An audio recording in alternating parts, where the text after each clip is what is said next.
We focus on history, culture, religion, art, social, and philosophy of Nusantara. Here, in the presence of Nusantara, we were made to be forgotten about the goodness of ourselves. Because negativity seems to be more interesting for us. Now, I'm Sutoyo Raharto and friends assist you to remind you, to awaken you that we still can find the gems of Nusantara. They are the great sights of Nusantara.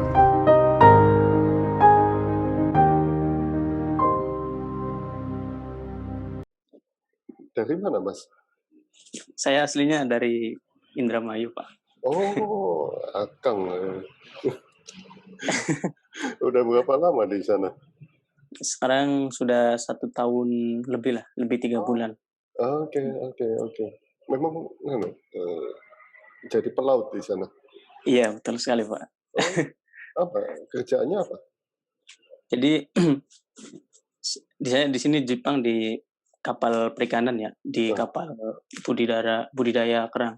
Jadi kayak kerang kan ada kerang untuk kayak mutiara itu, dengan kerang tiram itu yang buat kecap. Oh, jadi kalau saya di kerang mutiaranya. Iya, betul. Nggak sampai tengah laut kan? Iya, jadi one day fishing. Oh, Jam 2 berangkat, jam 5 pulang. Hari ini off? Hari ini lagi salju. Lembut banget salju, iya. Oke. Nah, itu kursi yang dapat dari memulung itu.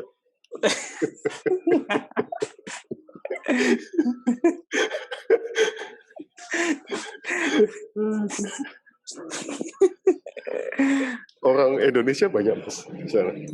Di sini ada berapa? 19 ya kalau nggak salah. Jadi awalnya cuman beberapa orang. Ketika ngambil dari maksudnya bos itu ngambil, kemudian orang Indonesia itu mengenakan gitu ya. Akhirnya ketagihan. Terus kebanyakan di sini orang Indonesia jadi ramai. Oh, oke. Iya, terus dari mana saja? Kebanyakan dari Bali sih, Pak. Oh, Bali, iya. Oh, mengapa kok Bali ya mereka?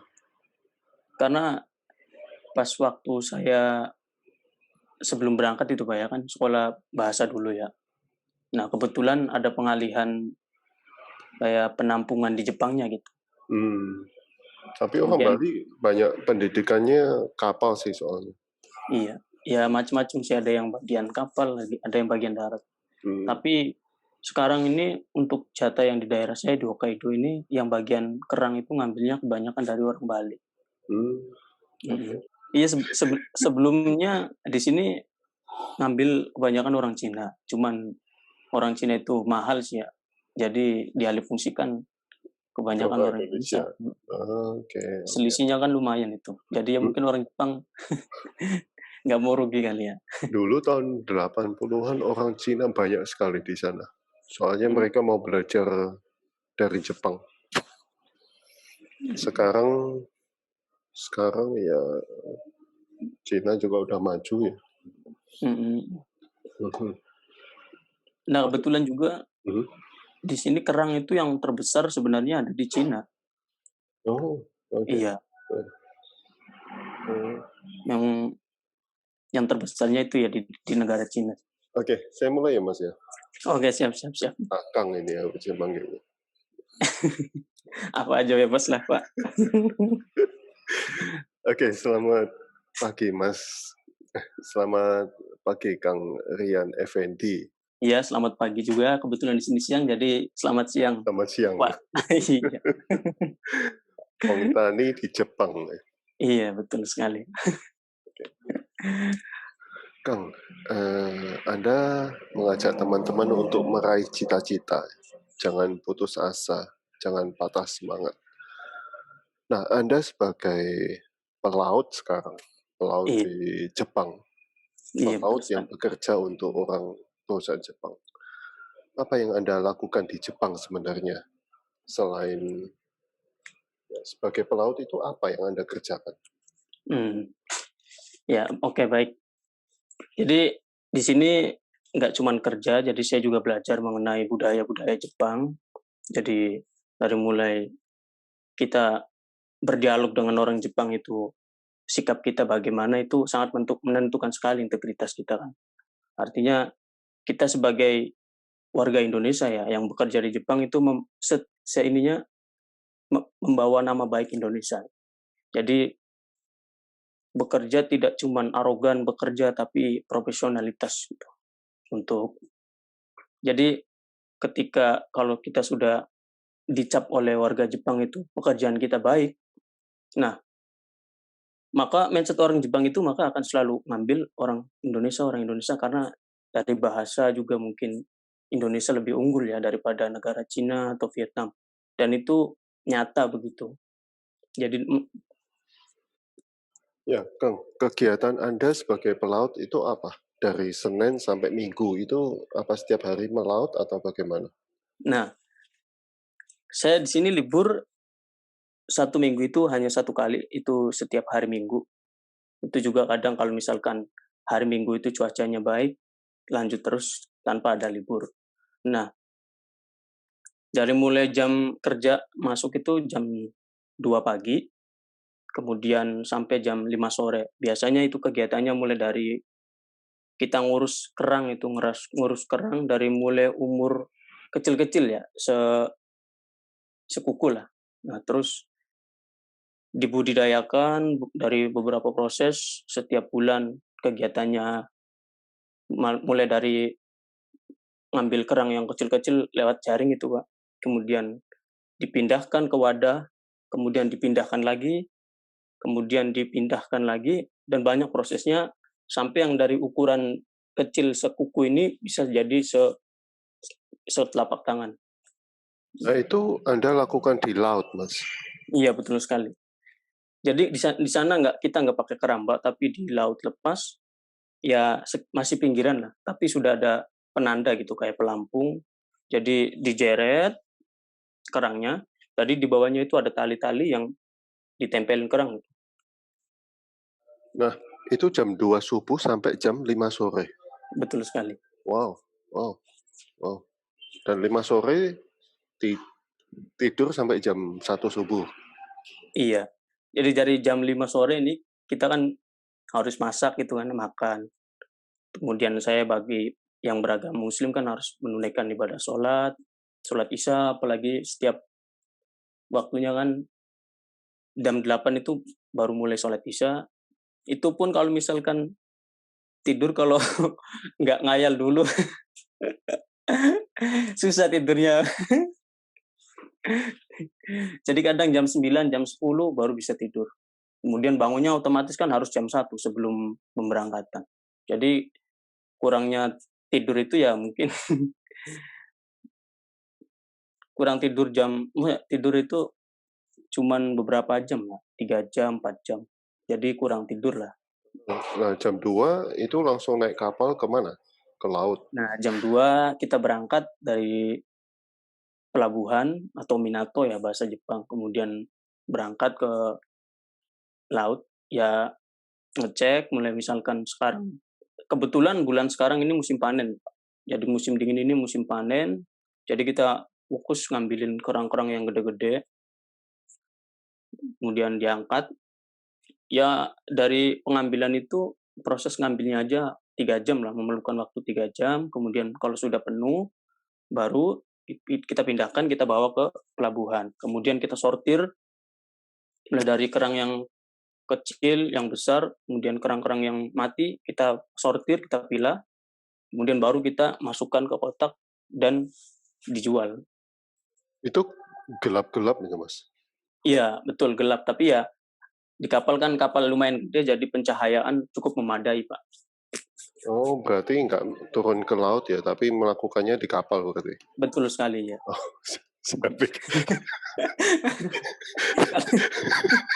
Kalau di sini cuaca dingin, nyemplung itu udah langsung beku. Jadi safety-nya benar-benar safety.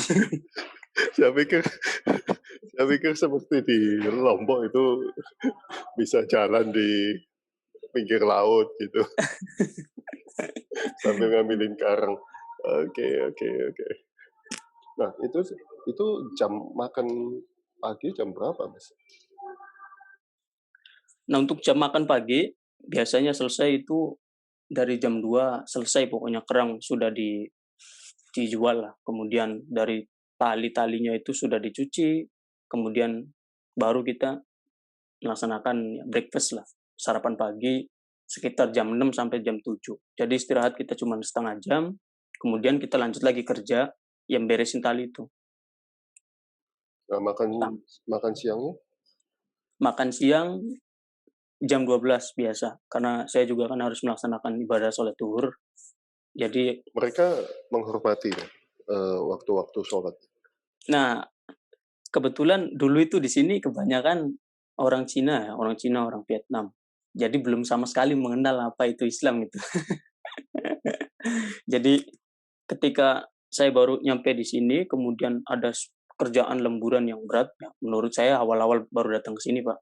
Itu saya melaksanakan, alhamdulillah melaksanakan puasa. Jadi orang Jepang itu kayak terheran-heran gitu. Kerjaan segitu berat, kenapa kamu dikasih kopi, dikasih makan, nggak makan gitu. Dipikir orang sakti. Iya, iya betul sekali, Pak. Nah, Kang, apa yang kalian makan, Kang, sebagai orang Indonesia? Mereka masakan atau masak sendiri atau bagaimana?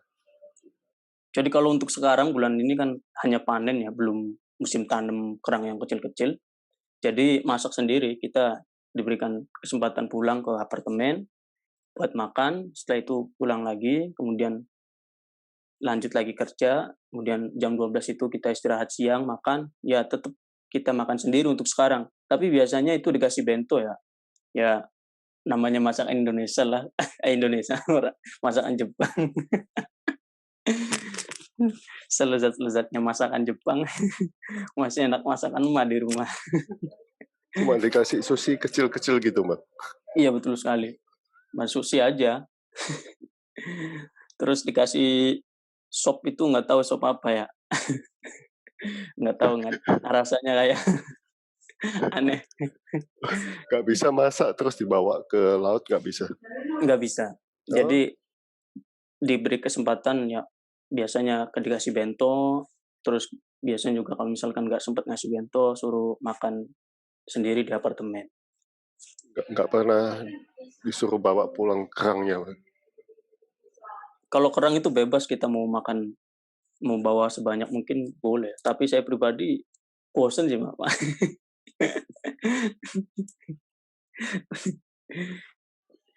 Eh, jam 12 makan terus kerja lagi, jam Kerja 1 lagi, jam 1 lanjut lagi kerja, sampai jam 5. sampai jam 3 sampai jam 3 itu istirahat lagi. Kemudian istirahat, ya cuma 15 menit, selain istirahat panjang jam 12 itu, untuk istirahat-istirahat yang lainnya ya cuma 15 menit. Ya cukup untuk rebahan. Cara cara orang kerja Jepang dan Indonesia berbeda banget, Mas. Sangat berbeda banget. Apa yang Anda Anda Jadi, rasa sangat luar biasa untuk orang Jepang? ya untuk orang Jepang sendiri ya jauh sangat berbeda dari kerjanya ya, Pak. Artinya Indonesia mungkin kalau misalkan kita capek sedikit aja, kemudian kita istirahat sebentar lah, mungkin memaklumi ya. Karena kan mungkin sudah dia lihat kan sesama orang Indonesia, terus juga sesama nuraninya kuat lah. Sedangkan kita di di Jepang ini ya, ketika capek ya mau nggak mau kita harus tetap ini karena belum waktunya istirahat gitu. Jadi nggak ada alasan, aduh capek, nggak ada alasan buat pusing apa segala macam kepala, misalkan istirahat dulu itu nggak bisa. Sekalipun kalau misalkan kita minta buat istirahat dulu atau sakit kemudian disuruh pulang dulu ya otomatis gaji kita dipangkas gitu. Karena sistem gaji kita di sini ya pakai hitungan per jam. Nah, Jadi untuk kalau orang Jepang kalau kerja ya sangat tegas Pak ya, maksudnya kita kalau misalkan lagi buru-buru banget kerja nggak lari-lari ya otomatis marah-marah gitu ya. Ya layaknya babu. nggak dibawain samurai, Mas. Oke. Nah, kalau sakit, Akang sendiri minum obat apa, Kang? Kalau sakit ya buat seadanya Pak. Saya bawa dari rumah, kadang bawa paracetamol, tolak angin, ya seadanya lah. Oke, Tapi kalau misalkan tergantung bosnya juga, kalau misalkan bosnya bijak, baik, ya kayak saya ini, ya alhamdulillah bos saya baik kan. Jadi kalau misalkan saya yang ngerasa sakit, kemudian minta dianterin berobat pun pasti dianterin. oke. Berobat mahal ya, Kang? Mahal banget Pak. Sampai berapa juta? Jadi kita ada asuransi sih, asuransi kesehatan. Nah, itu asuransi setiap bulan 400.000 lah kita bayar buat ini. Jadi, Kalau nggak ada asuransi, bayar dokter berapa? mahal itu, bisa sampai 1 juta sekali periksa itu hanya obat doang, bahkan lebih lah mungkin. Berarti Kang standarnya seperti orang kaya di Indonesia nih, Kang. Betul sekali.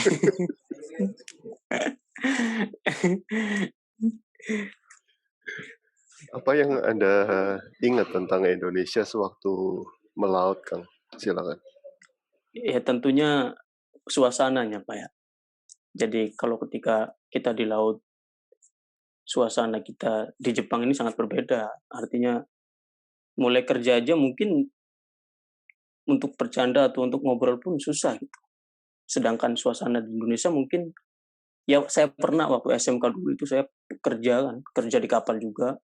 Ya ketika saya capek, ngobrol aja udah langsung sembuh gitu, alias nggak keinget. Sedangkan di sini kan kita capek kan, yang ada kalau kita lihat bos marah-marah, otomatis jadi tambah capek gitu. Suasana sangat suasana sangat ini banget Pak, ya biasalah.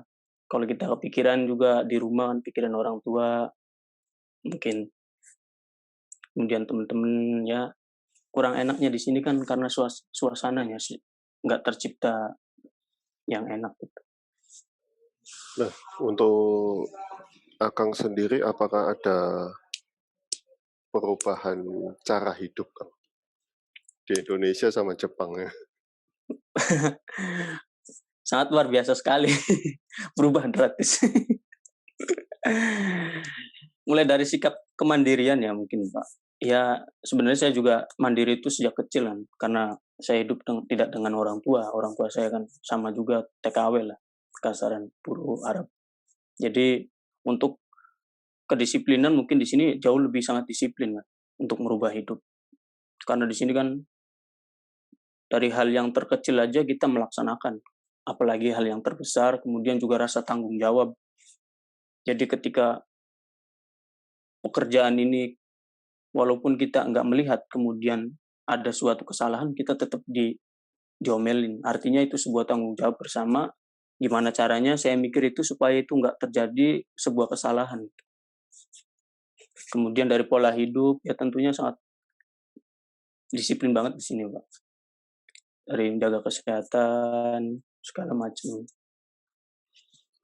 Nah, Kang, biasanya jika ngobrol dengan orang Jepang atau orang asing, ada nggak selain orang Indonesia, orang Jepang, ada negara mana lagi? Itu ada orang Vietnam, ada juga orang Cina, Pak. Jadi kalau orang Cina itu kebanyakan yang kerja di Indonesia itu susah dia bahasa Jepangnya. Pokoknya semua lah, hampir semua Pak, susah. Jadi kadang pakai bahasa isyarat kan. Ya contoh kalau misalkan kita bercengkrama gitu kan, ketemu dalam suatu pelabuhan, kemudian ngobrol, ya kita ngobrol sendiri ya dia. Kemudian orang Vietnam pun juga gitu. Saya kan pengen mendekati lah intinya, untuk ya gimana sih caranya supaya berinteraksi, kemudian saya juga pun butuh relasi, apalagi saya masih muda gitu kan. Artinya setelah ke Jepang, siapa tahu saya bisa ngejalin hubungan silaturahmi dengan orang Vietnam atau orang Cina, kemudian di sana ada kerjaan, saya bisa ikut nge-link gitu. Tapi pada dasarnya mereka-mereka itu ya susah untuk di bahasanya itu. Jadi akhirnya mau gimana ya? Mereka nggak ngomong bahasa Jepang kok. Ngomong bahasa Jepang hanya bahasa Jepang seadanya aja. Kayak misalkan makan, tapi kalau misalkan diobrolin bahasa Jepang yang panjang itu mereka nggak ngerti. Jadi cuman bahasa-bahasa tubuh aja orang Jepang mempraktekkan. Tapi beda dengan orang Indonesia. Karena orang Indonesia di sini kan kebanyakan walaupun nggak ngerti-ngerti tapi mereka paham gitu. Tapi nggak tahu saya masalah susahnya maksudnya orang Jepang dengan orang Vietnam dengan orang Cina itu susah bahasa Jepang itu lantaran alasannya itu kurang paham kenapa bisa. Kang, biasanya jika ngobrol dengan orang Jepang atau orang asing, apa yang Anda obrolkan tentang Indonesia? Jadi orang Jepang ini khususnya orang Jepang biasanya kalau nanya tentang Indonesia itu nanya ya kalau di sini untuk saya pribadi di sini itu biasanya mengenai agama itu kan. Kemudian dia nanya apa sih puasa itu? Terus kalau kayak gini tuh apa maksudnya? Mereka belum tahu. Itu dari dari agama ya mungkin. Tapi kalau untuk orang Jepang itu Hindu, Buddha, Kristen mereka tahu, Konghucu mereka tahu. Tapi untuk Islam khususnya di sini, khususnya di sini ya mungkin mereka belum pada tahu. Nah kemudian mulai dari minuman. Jadi yang banyak pertanyaan orang Jepang itu kenapa sih orang Indonesia itu nggak suka makan minuman beralkohol gitu? Saya kan suka dijebak gitu. Di sini kan Jepang kan ada bir ini bagi pengalaman sedikit Pak ya, cerita. Jadi bir itu rasanya buah gitu kan. Saya kan nggak tahu itu bahwa itu bir ada alkoholnya tapi rasanya rasa buah. Jadi saya seumur umur ini baru minum alkohol. Saya rasa ini Sprite gitu kan karena di situ kan gambarnya buah Pak ya. Akhirnya saya minum. Bangun tidur saya mabuk.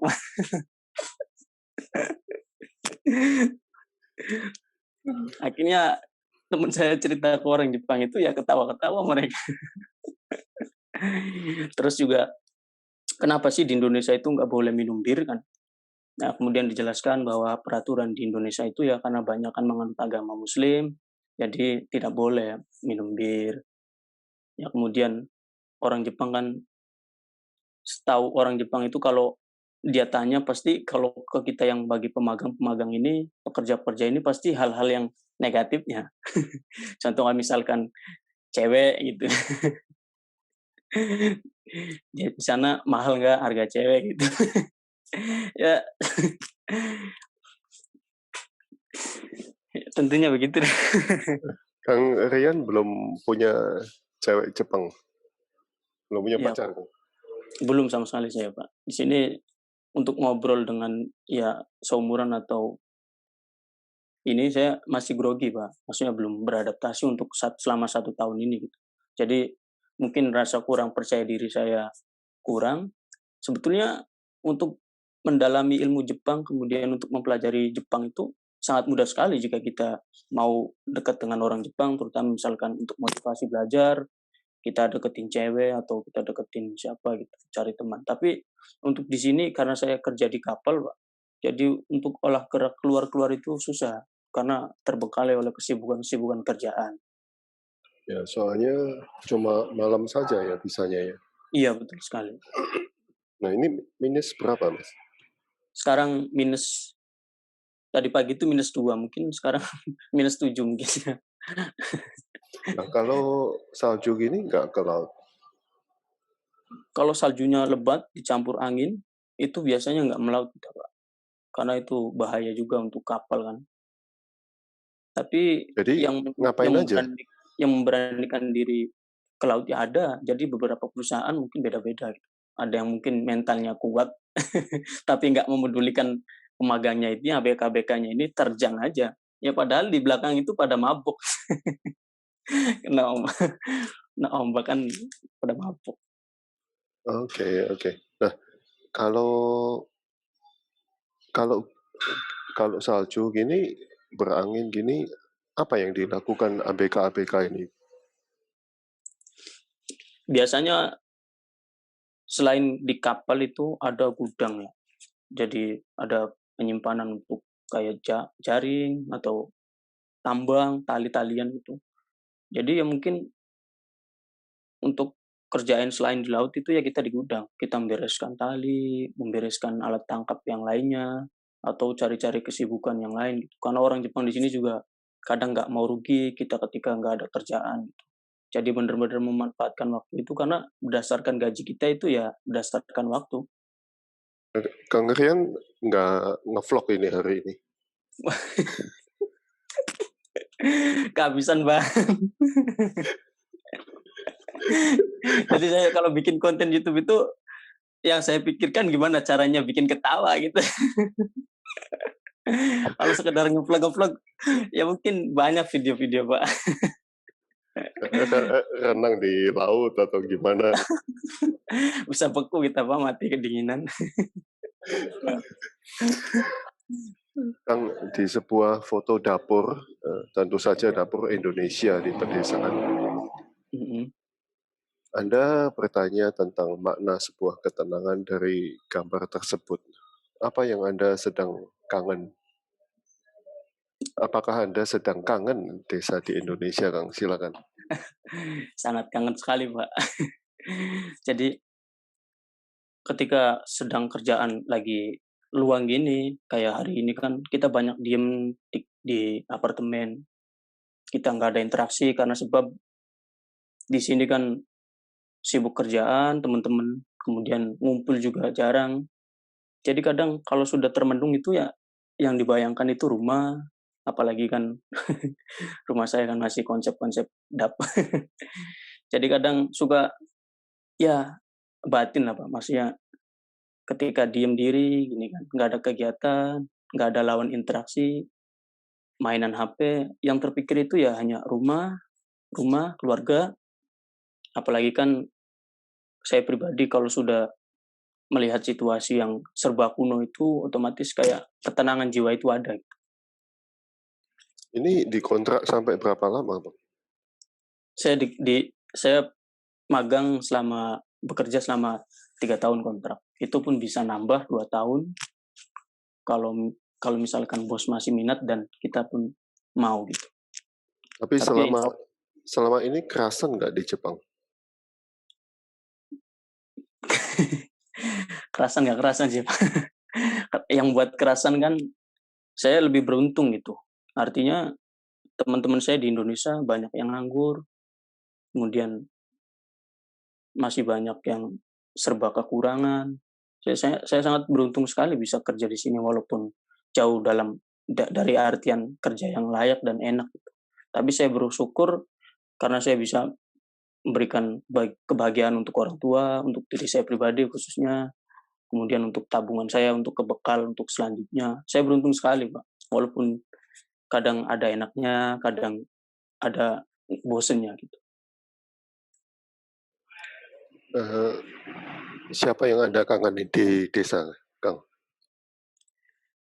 Kebetulan Pak, saya ini kan hidup di lingkungan masyarakat itu ya aktivis ya. Maksudnya bisa dikatakan tokoh agama lah. Karena saya dari kecil kan hidup di lingkungan yang ya lumayan agamis gitu. Artian karena lingkungan saya itu orang-orang masih awam dengan agama saya gitu. Jadi untuk regenerasi yang baik itu susah gitu dipasok. Sedangkan kalau saya sudah ngerumun dengan orang-orang tua, pemuda, terus tokoh-tokoh agama itu saya bisa membaur gitu. Artinya saya bisa mengolah kata saya untuk bisa bercengkrama jadi mengenakan gitu. Tentunya itu sangat sangat sekali saya kangenkan gitu. Ya saya beberapa minggu lalu pun sering video call, ya mereka kangen, mereka sangat ingin sekali kumpul-kumpul lagi gitu. Karena mungkin di sana yang mudah yang beraktivis itu ya mungkin cuma saya doang di sana. Itu khususnya di kampung saya. Berarti boleh pulang nanti setelah 3 tahun ya? Boleh boleh. Boleh pulang dan boleh nambah lagi kontrak 2 tahun, Pak. Oke. Terima kasih Kang Rian atas waktunya. Siap siap siap.